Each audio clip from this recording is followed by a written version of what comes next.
I'm Steph Garcia Cichosz with Athletic Director U, and we're here in Kansas City for the annual Women Leaders Convention, the first one back in person since 2019.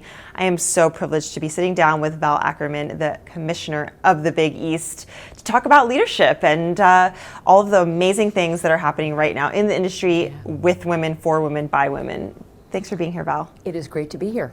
Look forward to talking to you. Well, we are in a time of big change, and there are proposals being floated, the Transformation Committee.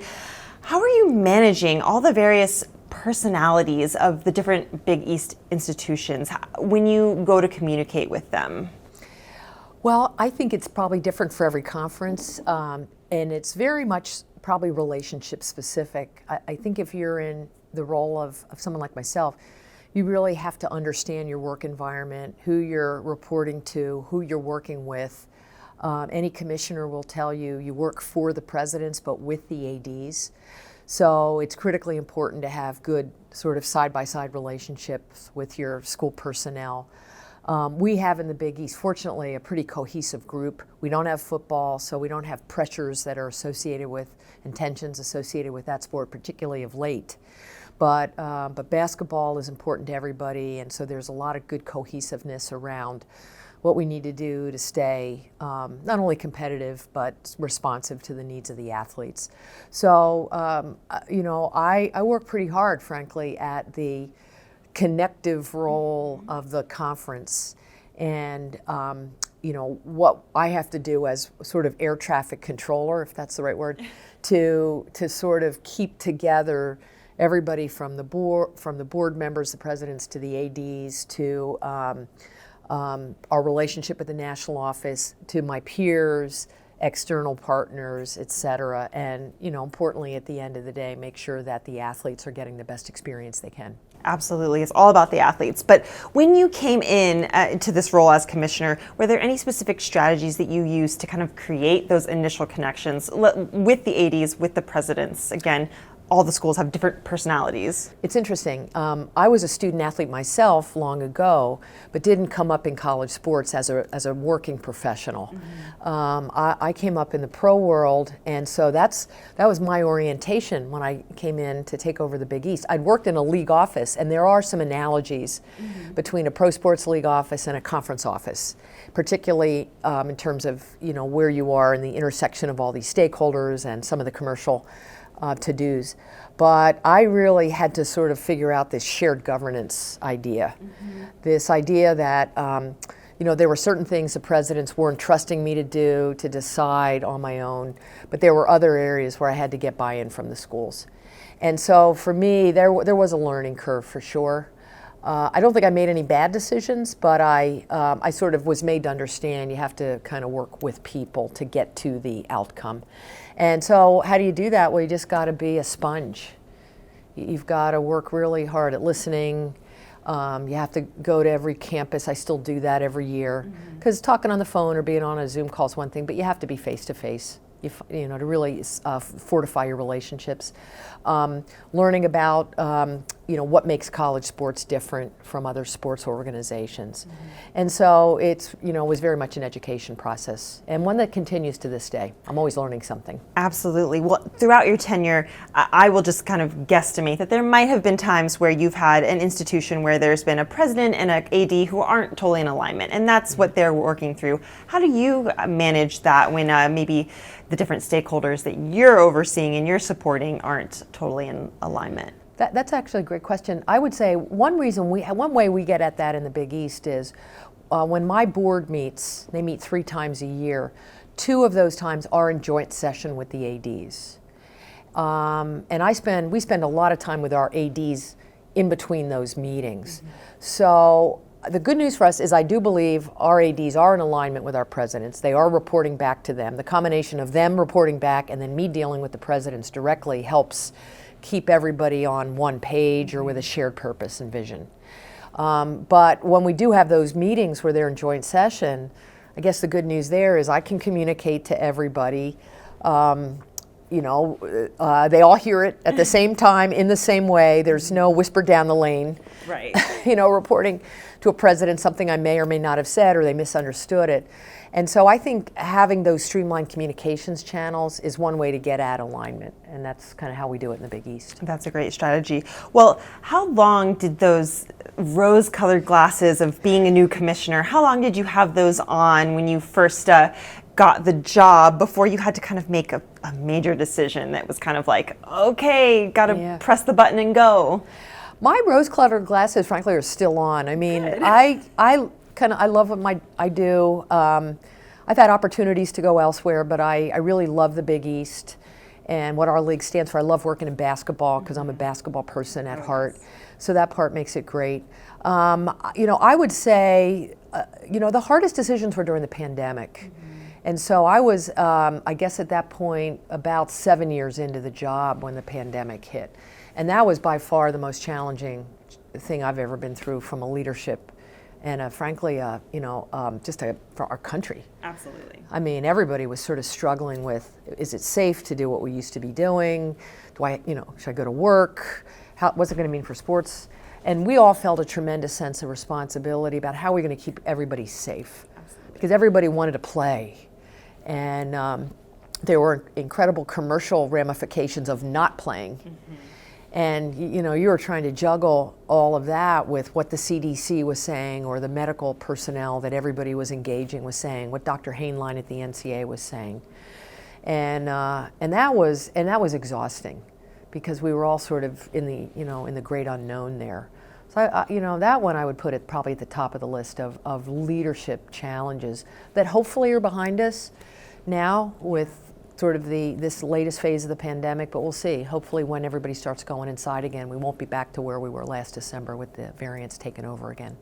Well, kind of playing off of that and turning to your background as a student athlete, we're in this industry because we care about the student athletes. And so making those decisions for their best interests, for their health and safety, how were you able to kind of communicate down the line to them? Obviously, you're not sitting in front of student athletes every day in your role, but how did you kind of manage that, I don't want to say pressure, but that decision making from your vantage point? Yeah, well, you're absolutely right. I mean, the schools, like in many areas, are on the front lines of dealing with the coaches and the athletes in the game competitions. We're sort of in a background role on that kind of thing. We had a health working group before the pandemic. When the pandemic hit, we just basically renamed it the COVID Task Force. And kept many of the same people. We have student athlete representation on that, so that was a nod. It was modest to getting student athletes to weigh in on what they were feeling, how scared they were, the isolation that was hitting when they had to go into contact tracing, for 14 days and had to have their meals dropped off at their dorm room door.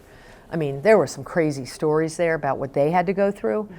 But that was how we did it, and then really, to be honest, mostly relied on our conference SAC and their Zoom calls, and then what the schools, you do really rely on your ADs and your coaches at that point to, in as unfiltered a way as they can, let you know what the realities are, so you can do the right thing. Well, we've mentioned this, you hear this all the time, that there is so much going on in this industry and so much change, that decisions that you will have to make for the conference and that other leaders have to make for all of the NCAA membership. How do you continue to evolve as a leader? I think every experience sort of is like the hammer in the stone, the chisel in the stone. Every decision you make, every success, every failure kind of sort of gets you ready for the next decision, the next set of adverse circumstances, whether it's the pandemic or something else. So I don't think any leader is going to tell you they're fully evolved, and that it's just they've stopped learning, right? And they're going to do something in a year that's going to be exactly the same as the way they would have done it today. I think we're all, a good leader, my judgment, sort of knows that they have to keep learning, they've got to stay intellectually curious. I think the challenge, frankly, in our business is you have to be a master of so many different things. I mean, gone are the days when the conference is just handled scheduling and officiating, and then the sports information department put out, statistics. Now you got to do all that, and schools have high standards. But now you've got to know the commercial outcomes. You got to know about media rights. You got to know about cryptocurrency, sports betting, Yes. Infectious diseases. You know, did I say NFTs? Okay, if I didn't, I'll say NFTs. I'm trying to learn about all these things. Technology, the influence on our business. You have to keep up with things that are happening in other realms of the sports industry. What are the pros doing? What are they doing, you know, in the Olympic space? Is there stuff happening globally? I get so many news feeds every day. You know, I spend a lot of time in the morning just going through news feeds, trying to pick up a tip or two. Yep. Or, you know, I read D1 Ticker. We all do religiously. Yay! You know, because something that happened in another conference or on some other campus could trigger something in your brain about, God, I hadn't thought of that. So I think it's just an evolutionary process. And I don't think, again, any good leader stops growing. They always have to keep learning. Well, that is a lot of different hats you have to wear, a lot of learning you have to do. So do you set time apart for yourself, for just Val every day? Or do you have any consistent routines that you turn to kind of make sure you're staying balanced and keeping your cup filled? You know, I found a book in the bookstore the other day. I can't remember what bookstore. Maybe I heard about it and bought it online. I don't remember. But the title was something like, What Every Successful Person Does Before Breakfast. And, you know, I read it. It was a quick read. And the thinking was, once, you know, you reach a certain point in your morning where the day can get away from you. You may have your schedule, and you may have your to-do list that you did the day before over the Sunday night, right before you went to work on Monday morning. But at some point, the phone calls are going to come in or something, you're going to get rerouted. And so that quiet time that you have to really get your head together and reorganize, and do the reading that I just mentioned, going through the news feeds, that has to happen in the quiet of the early morning, I find. I wish I worked out more. I try to do it when I can. I know there's people that get up at 3 in the morning and do, 10 miles. That's not me. Nope. For me, it's enough to get out of bed, get my cup of coffee, and do my morning quiet work.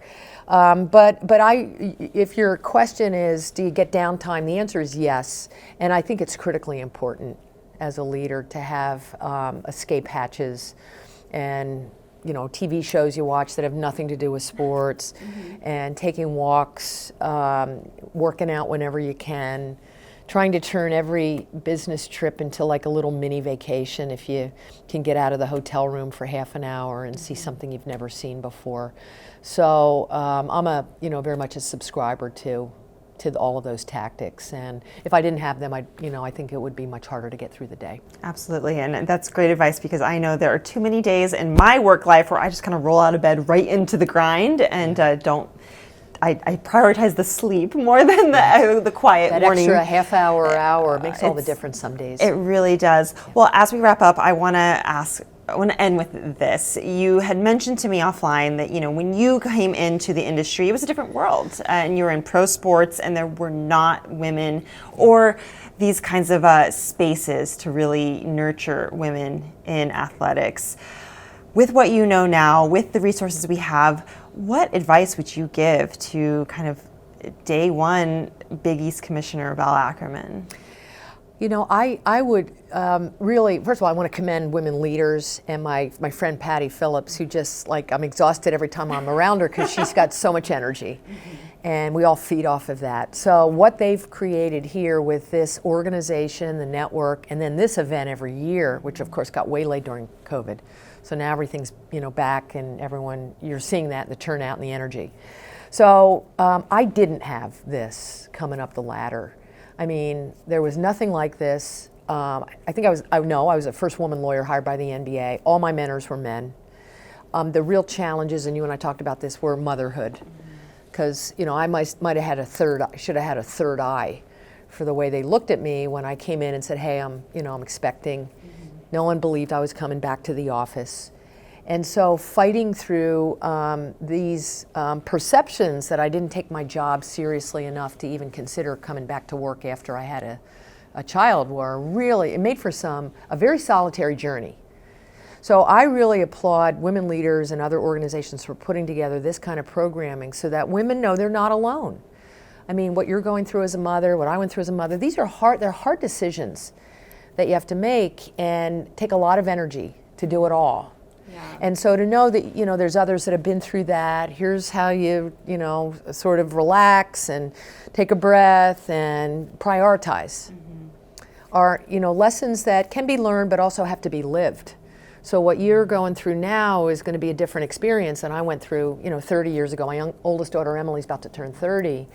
And so, but to have, I would say to young women, take advantage of what's now available to you to get the tips you need or to get some solace again that you're not the only one going through this experience. These opportunities are here for the taking, so you need to take them. It's great advice because I can just say for myself, I'm early into this motherhood thing, but it's hard to feel that guilt both ways of, I don't want to, skimp on being a mom, but I also don't want to skimp on my career and how to make the right decision, and it's different for every person. And so. And I will just warn you, some days you're going to do more for your job than for your family. Other days you're going to do more for your family than for your job. And it may be a day-by-day decision. It may be over the course of a year. I mean, frankly, that was one reason I stepped down from a dream job running the WNBA, because my kids at that point were 12 and 10. All they knew was mom running out the door every morning to go to work, traveling during the summer, which was when they were off from school, because that was our season. Right. And I just couldn't do it at the same level. And I knew in my heart of hearts, that I needed to make that break and that decision. So everybody's going to have to, confront that in their own journeys. Absolutely, but here you are, and you are. But I lived. I survived. You survived, and you thrived, and the Big East is thriving under your leadership. So, Val, thank you so much for joining us and for giving us this tremendous insight, and for being part of Women Leaders. Go Women Leaders! Woo! Yay!